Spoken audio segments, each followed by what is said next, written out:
Je ne sais pas si vous avez remarqué, mais la note des impôts locaux va être salée cette année. À Paris, par exemple, une hausse de 9% vient d'être votée, à Nice, ce sera presque 18% et à Grenoble, plus 12%. En moyenne, la taxe d'habitation qui est payée par les occupants d'un logement au 1er janvier augmentera de 5,4% et cela concerne tout de même près de 27 millions de foyers. Il faut en fait bien comprendre que la ville, le département et la région ont chacun des missions.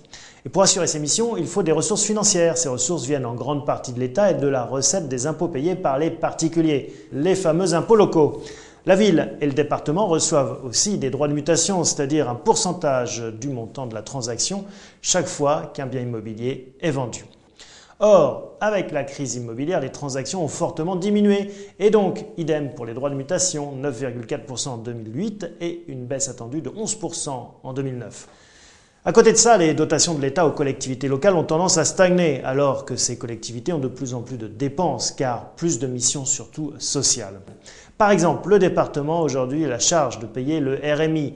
Depuis ce transfert de compétences, l'État paye chaque année la même somme au département alors que de leur côté, les dépenses liées au RMI augmentent. Conséquence, le seul moyen pour les collectivités locales de compenser cette hausse de dépenses est d'augmenter les recettes, les fameux impôts locaux. Il y en a 4. La taxe d'habitation, la taxe sur le foncier bâti et le foncier non bâti et la taxe professionnelle. Seules les 3 premières sont payées par les particuliers. En 2009, la hausse risque donc d'être la plus forte enregistrée depuis 10 ans.